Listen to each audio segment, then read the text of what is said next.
And then I was interested looking up on the FEI that there is actually, they have a list of suspended athletes and tribunal hearings on the website. What are the ramifications of being caught? Because I actually read an interesting, I can't remember what the exact Latin phrase is, but basically ignorance is not an excuse. It doesn't matter if you don't know that your horse is not allowed finidine. If you're caught with finidine, you stand to be suspended. You'll have if you do win the class, you'll have it taken away, etc. So I think the first thing to say is you are, if you were going to play tennis, I love tennis, you would know what the rules of the game are. So you'd know that these are the boundaries. If I hit the ball over there, it's out. I don't get a point. If I hit the net, this is the consequences. Unless you're John McEnroe. But even John McEnroe, they have abuse of racket. Really? They do. Djokovic famously is always abuse of racket. But in horse riding, the same thing applies. So know the rules. And one of those rules is an anti-doping rule. They are published. They're easily accessible. So the FEI with the app that you've got, you can easily see what substances are. And the FEI, as understanding as they are, and the SAEF would follow the same route, is to say, I understand that you might not have given your horse the medication, but you remain responsible for your horse. And whatever substance has been given to your horse, you remain responsible. So whether it was cross-contamination at the yard and some mistake, your horse got some kind of medication because the grooms were negligent in dossing out the medicine, the FEI says, SAEF says, we're very sorry, but you're still responsible. So as a owner, you need to, and as a responsible person, so either as the owner or as the person who rides the horse, you need to make sure that where there is in a yard where your horse is not the only horse and there are other horses, you need to make sure that whatever process is followed with regards to medication, that it's done in a way that is not negligent. And negligent is, the grooms dossing out the Previcox tablet and you crush it up and you put it in the horses and then they mix it with their hands and they go to the next horse's food and they mix with those same hands your horse's feed. So now there could possibly be contamination. There's no ways of telling which amounts. I mean, Sheelagh would know better than I do. Came over or... But either way is to make sure that at the yard where your horse is kept, that the process that they have with following with medication is done really, really carefully. When you give food to the horse, make sure that you look at what substances are in the food. So I know there were cases on the FEI quite a long time ago where the substance, the prohibited substance, is listed on the food. Okay. So that's a case of looking at what you're actually feeding your horse to see what's in it that could possibly contain this prohibited substance. But the consequences are real. If you are tested positive, you will be disqualified. So disqualification is automatic. From the time from the event. So the only time disqualification wouldn't happen is an atypical finding, but that means it's gone through an ATF panel, that we call that, and they've decided that there's no fault and you had no way. If the rider disputes it. No. So what happens with an ATF, I think if I can explain very briefly. So like Sheelagh explained, there are substances that are prohibited. So they're either banned or they're controlled that could enter the horse's system via contaminated food.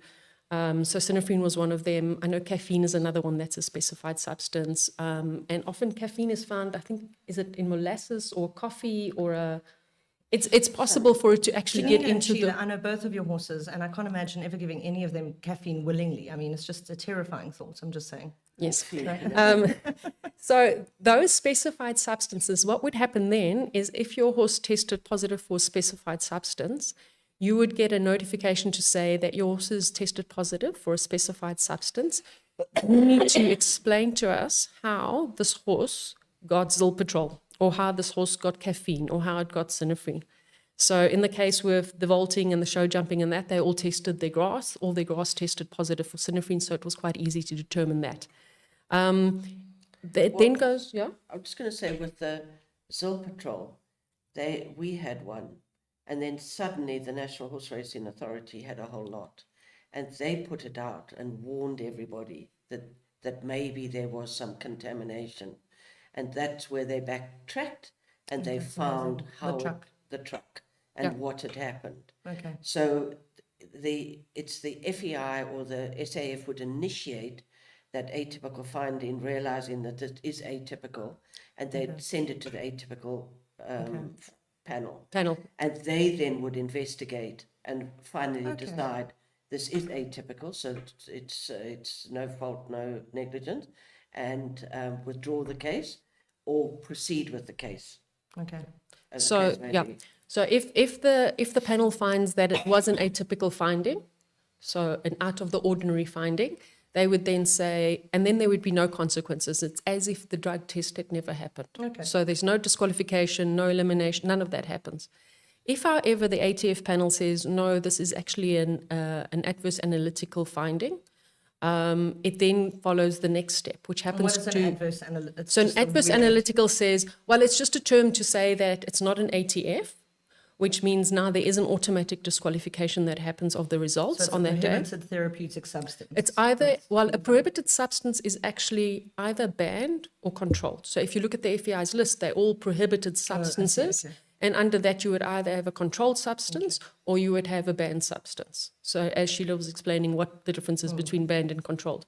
So once an So if it's adverse... banned, the police just come and collect you immediately from your house, right? Well, the consequences for banned is far worse because, like Sheelagh says, that is not meant to be anywhere close to a horse. So the fact that you've given that to the horse is a lot more serious than controlled medication, where we know that horses have received maybe medication because it was sick and they thought that the withdrawal period had happened. So a rider could plead guilty and say, oh, I forgot. Or actually, no, I did do it, but I thought that I was clear because it was 10 days ago or 7 days ago. And so that could happen. And so what happens with an adverse analytical is disqualification happens automatically. We follow the FEI's guidelines, and in terms of that, there's something called an administrative process, but it is only applicable to controlled medications, not to banned. And under that process, if that only is applicable if there's only one controlled medication that's been found in the horse's system, if this is the first time offence for you, or it could be that you had an offence but it was previous prior to 4 years. So as long as it's not within the last 4 years, and that the event that you were at where you were found guilty or where the substance was found was not an Olympic event or World Equestrian Games or something. So as long as those things are not there, you then are eligible for an administrative process. And that's almost like an admission of guilt. Okay. So you pay the fine, you're disqualified, you pay the cost of the test itself, and you walk away. And it's also not seen as a multiple offence, which is quite important because obviously your first offence, if it's an administrative process, your name goes on the list, your horse's name goes on the list, and it stays there for 4 years. Sure. But the next time there's an offence within the next 4 years, it's as if that one isn't a multiple offence. So then it's almost as if this is the first one, but you won't then have access to the administrative process. Okay. So at the end of the day, you shouldn't be measuring. Oh, it's been 4 years. I can start. Time for another one. I can start my doping practices again. And that's the one process. If you then decide you don't want to follow the administrative process, one of the other options that you have, actually I should have mentioned it before, is you can ask for a B sample analysis. So in South Africa, if it was an FEI event, it goes automatically to the FEI lab in the UK, and they do the testing. And the testing costs roughly, which the FEI pays the cost of that until it's positive. Once it's positive, then it's your cost to pay. With interest. And that can cost, I think with the exchange rate, anything from 35 to 40,000 rand. Wow. Okay, so in South Africa, we only have the one lab. And it's because it has to be so controlled. I'm sure there's a chain of evidence. Okay. In South Africa, we only have the one lab. It's the National Horse Racing Authority.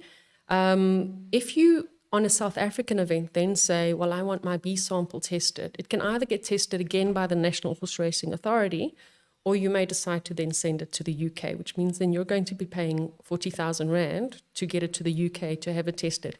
If that comes back as positive also, you will still have the administrative process available to you if it was made available the first time around. Alternatively, you can say, no, I'm going to take my chance, tata my chance, and refer it to the Judicial Commission for a hearing. And that's the SAEF Judicial Commission? Or if it was an FEI event, then it would go to the FEI tribunal. Okay.